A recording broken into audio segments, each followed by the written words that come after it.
Nang pumutok ang Mount Pinatubo, marami tayong kababayang napilitang manirahan sa mga evacuation center sa loob ng Clark Air Base. Hindi nila alam ang kanilang bagong tirahan ay may lason sa ilalim. Matagal nang inireklamo ang mga toxic waste na iniwan ng mga Amerikano sa Clark. Ngayon makikita na ang masasamang epekto nito. Mga batang isinilang na abnormal at may deformity sa katawan.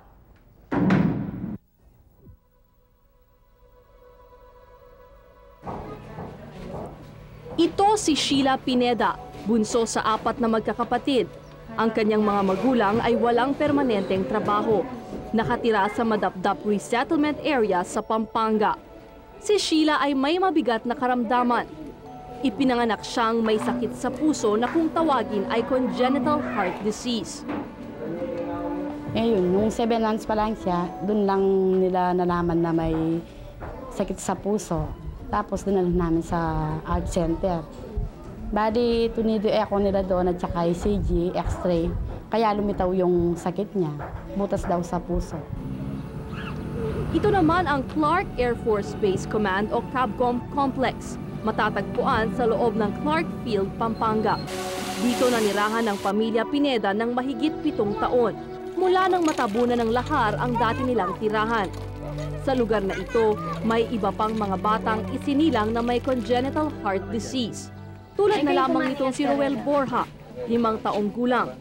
Ngunit maliban sa sakit sa puso, may iba pa siyang karamdaman. Central Nervous System Disorder naman ang tawag sa kanyang kondisyon. Hindi makapagsalita, hindi rin makalakad. Maikli at payat ang mga paa. Ganito rin ang kaso ni Abraham Taruk. 4 na taong gulang na siya, ngunit kung pagmamasdan, parang isang sanggol na bagong panganak. Hindi makatayo ng mag-isa, hindi rin makalakad o makapagsalita. Kung may dinaramdam, umiiyak at umuungol na lang. Nitong mga nakalipas na araw, naduduling na rin si Abraham. Nagsisisyo siya, convulsion na walang na lagnat naman. Dinala namin sa ospital. 1 day pa lang siya sa baby pa siya. Tapos walang makitang findings. Kung ikukumpara sa iba pang mga batang ipinanganak sa CABCOM Complex, hindi nakakaiba ang kaso ni na Abraham, Roel at Sheila. Actually po, maraming may sakit na ganyan na galing sa CABCOM. Yung mga bata doon, alos minsan may nakukunan, may namamatay, ganun. Sa pagsusuri ng mga doktor na lamang 13 batang CABCOM na pala mula edad 1 hanggang 7 taon ang may Central Nervous System Disorder. Katulad ng mga maliliit yung mga lower extremities nila, maliliit yung thigh at saka yung legs. So, hindi sila makakalakad. Ang ibang bata naman dito, kung hindi ginagalis, may mga bukol sa katawan. Sa isinagawang pag-aaral ng Forensic Office ng Commission on Human Rights, natuklasang hindi lamang mga bata sa CABCOM ang tinamaan ng sari-saring karamdaman. Sa matatanda, ang karaniwang dumadapong sakit ay skin allergy, kidney disorder, at sa mga kababaihan, komplikasyon sa panganganak. Meron silang experience na nagkaroon ng spontaneous abortions, yung mga nanay na nabubuntis. So, na-abort. At kung nabubuhay man yung baby, walang skull. Si Ginang Avelina Manalo, 56 na taong gulang ang may pinakamalalang kaso dito ng skin allergy. Parang sunog at nagtutubig ang kanyang balat, lalo na sa mga braso, kamay, hita at paa. Natitiyak daw ni Ginang Manalo na wala siyang ganitong sakit bago siya lumipat sa evacuation site. At wala daw siyang kakaibang nararamdaman noon bago niya ginamit ang tubig sa CABCOM. Kasi makatimbal ako, saka parang may langis. Pagtapos akong maligo, maliakat ang bala ko. Tapos nangangati ang bala ko. Hindi nga nagkamali si Ginang Manalo. Ayon sa mga eksperto sa medisina, ang tubig sa CABCOM ang sanhi ng mga nagsulputang karamdaman dito. Kamakailan ay pinasuri ng CHR ang ilang water sample.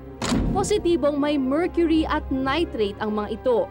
Mga kemikal na talaga namang mapanganib sa kalusugan ng tao. Itong mercury, it can cause delay in physical, mental, and motor development.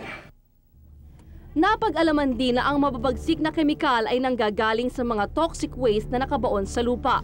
Humahalo ito sa pinagkukunan nila ng tubig. Ang Cabcom Complex ang dati kasing motor pool ng mga Amerikano. Tambakan nila noon ng mga sirang makina at iba't ibang heavy metals. Nang alisin ang base militar, nawala ang mga Amerikano, ngunit naiwan ang kanilang mga toxic waste.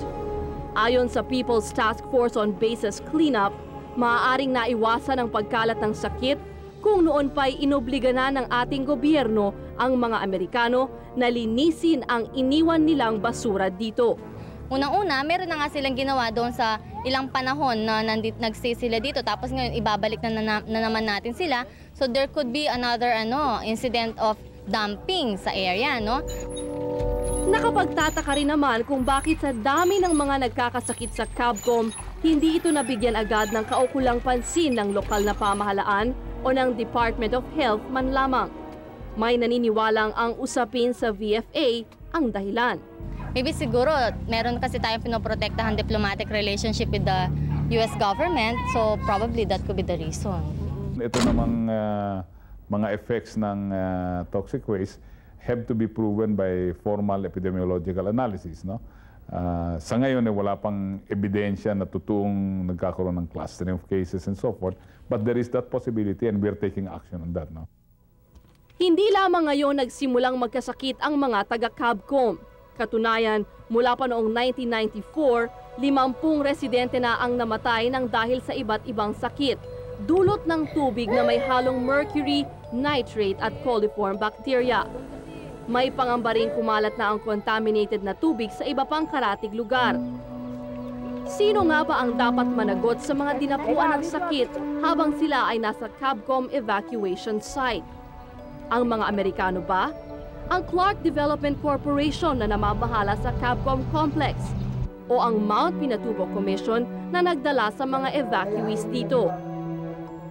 Sa ngayon, 59 na tao pa lamang galing Cabcom ang naililipat sa mga permanenteng bahay.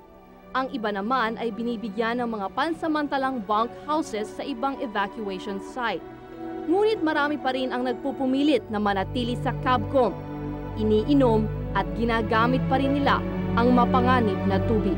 We have already known there is a toxic waste which we know we're not yet being confirmed. Up to now, it's 100% toxic the water we are using.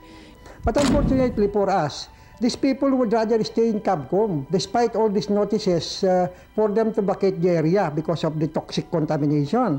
They are insisting na hanggat hindi pa sila nalilipat sa mga permanent resettlement sites, doon muna sila. Ang trahedya ng Mount Pinatubo noong 1991 ang nagtulak sa libo-libong mga tao na pansamantala munang manirahan sa mga evacuation site tulad nito. Batid nila na ang kanilang buhay ay hindi magiging singkomportable ng naging buhay nila noon sa kanilang mga dating tirahan. Ngunit hindi naman siguro magiging isang kalabisan kung maghangad sila ng isang buhay na ligtas, malayo sa anumang karamdaman at kapahamakan. Para po sa Brigada 7, kasama sina Don Morales at Boy Piad, Marilen Kawad, reporting. Pangako po ng Brigada, maging ang Senado ay sisiguruhin naming tutulong sa problemang ito.